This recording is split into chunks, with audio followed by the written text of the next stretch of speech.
Olá pessoal, tudo bem? Eu sou o Dr. Leonardo Higashi, endocrinologista e nutrólogo da Clínica Higashi, e hoje nós vamos falar sobre emagrecimento. Então vem comigo!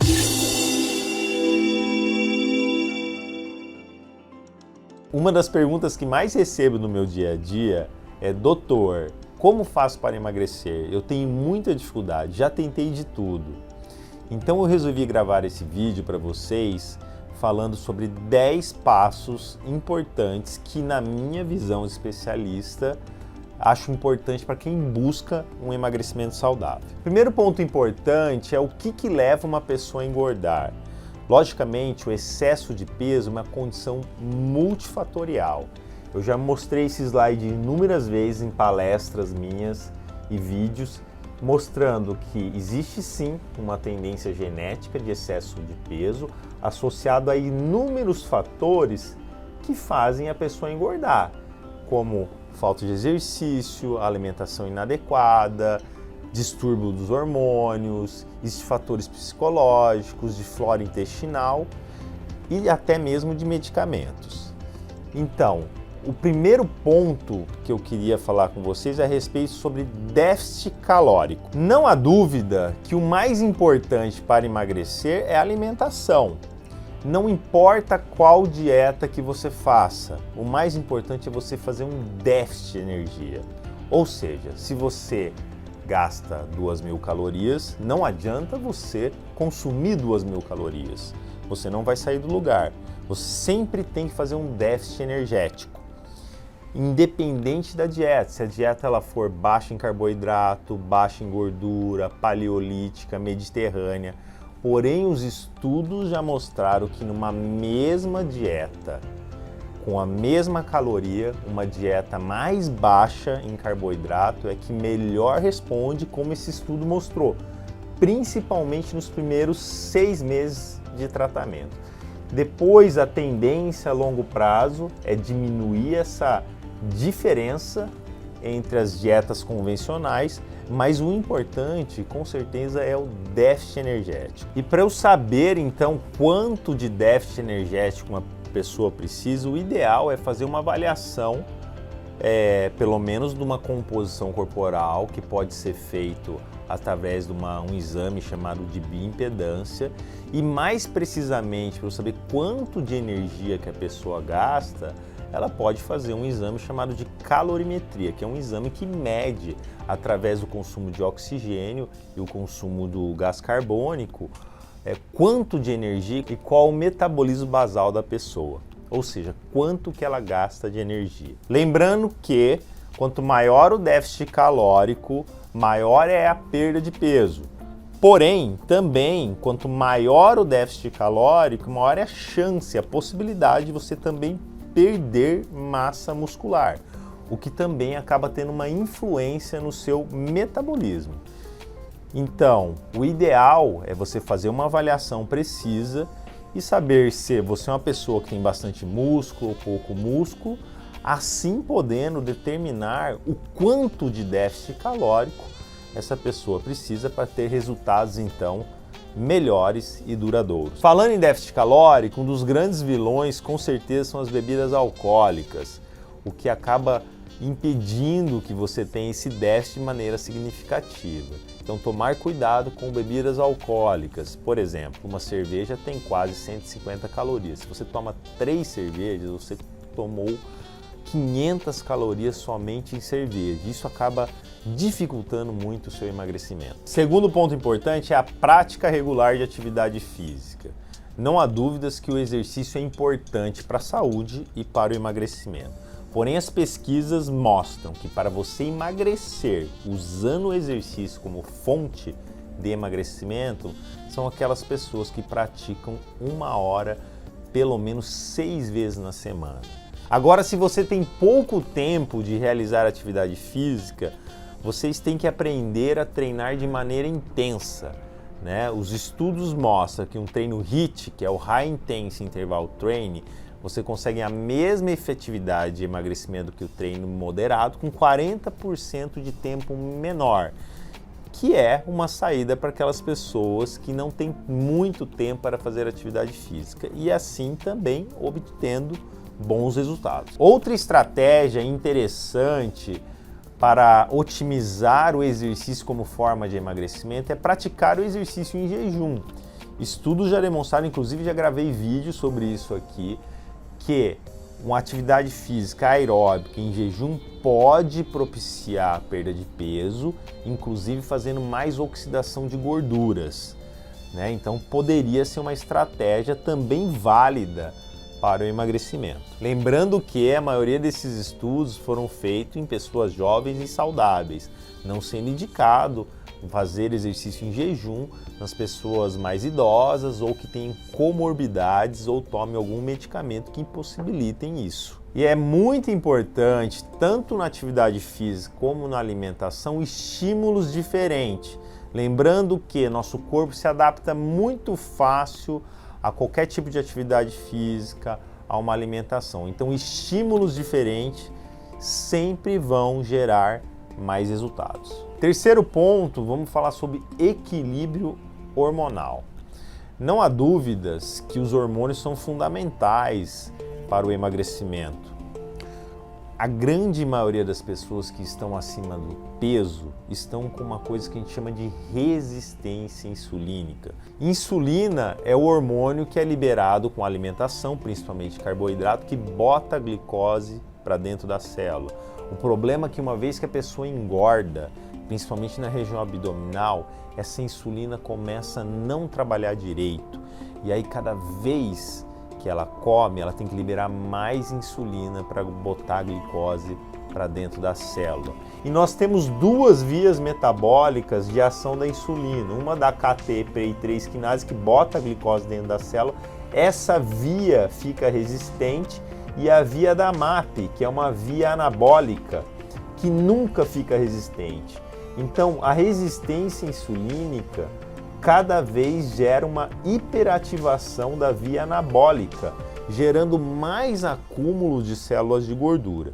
E para o emagrecimento é importantíssimo tratar a resistência insulínica, seja diminuindo o estímulo alimentar da insulina, como por exemplo a redução do carboidrato, fazendo atividade física. Também o jejum intermitente pode ser uma estratégia interessante e até mesmo medicamentos quando bem indicado. Outros hormônios fundamentais para emagrecer são os esteroides sexuais. Eu já mostrei para vocês aqui que a menopausa faz acumular mais células de gordura, principalmente na região abdominal. E infelizmente, como mostra esse estudo, quando a mulher entra na menopausa, ela pode diminuir até 30% o gasto energético e 32% a oxidação de gordura. E a reposição hormonal feminina pode ajudar a minimizar esse processo de diminuição de gasto energético e de acúmulo de gordura também. E nos homens, a mesma coisa, a deficiência de testosterona gera mais resistência insulínica, gera mais síndrome metabólica, e a própria resistência insulínica pode gerar deficiência de testosterona, gerando uma via de mão dupla de um ciclo vicioso da pior. E você fazer uma reposição também pode ajudar no processo de emagrecimento. Outro hormônio fundamental para emagrecimento são os hormônios tiroidianos. Estima-se que 30% de todo o seu metabolismo, todo o seu gasto energético seja dependente do hormônio tiroidiano. E pequenas alterações podem já ter uma influência no peso e no metabolismo. Então é fundamental que esse hormônio também esteja equilibrado. Quarto ponto importante é saúde intestinal. Já há alguns anos, estudos demonstram que a flora intestinal, a saúde intestinal está envolvida com o aumento de peso. O que acontece quando você tem um intestino que não está saudável? Você tem um aumento da permeabilidade intestinal e absorção de coisas indesejáveis, como por exemplo LPS, e isso vai gerar uma inflamação, resistência insulínica e maior acúmulo de célula de gordura, e também uma desregulação do apetite e da saciedade. Então, cuidar da saúde intestinal é fundamental para o emagrecimento. E a coisa mais importante para você cuidar do seu intestino é ter uma alimentação mais natural possível, consumindo muito vegetais, legumes e verduras. Pelo menos 6 a 9 porções por dia de vegetais, legumes e verduras e frutas. Aliás, esta é a regra número 1 de uma alimentação saudável. Logicamente que existem suplementos que também podem te ajudar a ter um intestino mais saudável, que vai desde enzimas digestivas, probióticos, aminoácidos como a glutamina, mas nada disso vai adiantar se você não tiver uma alimentação saudável. Quinto ponto é sono de qualidade. Não há dúvidas que você ter um sono de qualidade ajuda tanto na sua saúde como também no emagrecimento. Estudos mostram que você ter menos de 6 horas de sono por dia faz você piorar a sensibilidade à insulina, aumentando a secreção de grelina, que é um hormônio que aumenta o apetite, diminuindo a sensibilidade à leptina, que é o hormônio que inibe o apetite, além de diminuir a capacidade de atividade física, fazendo uma diminuição do seu metabolismo e aumento do peso e aumento do risco de diabetes e doenças metabólicas. Eu recomendo que vocês tenham pelo menos 7 horas de sono por dia, de uma maneira sincronizada, ou seja, o sono tem que ser durante a noite e não durante o dia. Sexto ponto importante é jantar cedo e ter todos os dias de 12 até 14 horas de jejum. Eu já demonstrei para vocês no vídeo anterior que teve um estudo que comparou 2 grupos com a mesma dieta, com a mesma atividade física. A única diferença era o horário de jantar. Aqueles que jantavam cedo, por volta das 7 horas, em comparação com aqueles que jantavam tarde, por volta das 10h30, emagreciam mais, em torno de 30% a mais, com a mesma dieta e com a mesma recomendação de atividade física. Então, jantar cedo e, obviamente, não comer mais nada depois, respeitando aí um período de 12 horas de jejum.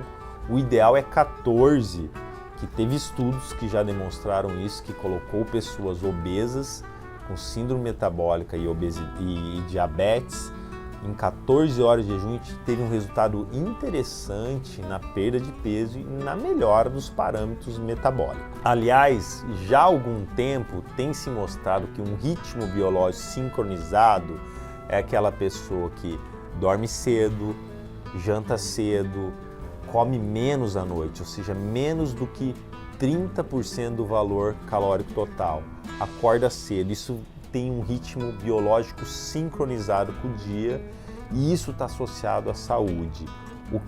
O inverso está associado a doenças metabólicas, inclusive obesidade. Sétimo ponto importante é controle da compulsão e do estresse. Muitas pessoas são viciadas em açúcar. Aliás, estudos já demonstraram que o açúcar pode ser mais viciante que a cocaína.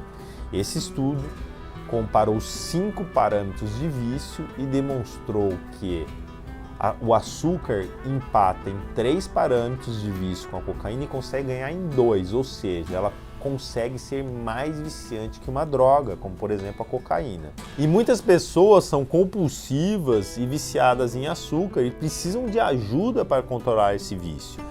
Essa ajuda pode ser desde medicamentosa, com suplemento, com terapia, com tratamentos específicos, porque é muito difícil uma pessoa conseguir emagrecer consumindo grandes quantidades de açúcar. Outra questão importante é o controle do estresse, que hoje em dia está muito frequente, que ele altera o eixo hipotálamo, hipófise adrenal, que faz também a busca por comfort foods, ou seja, alimentos que confortam, rico em carboidratos, que também podem prejudicar o emagrecimento.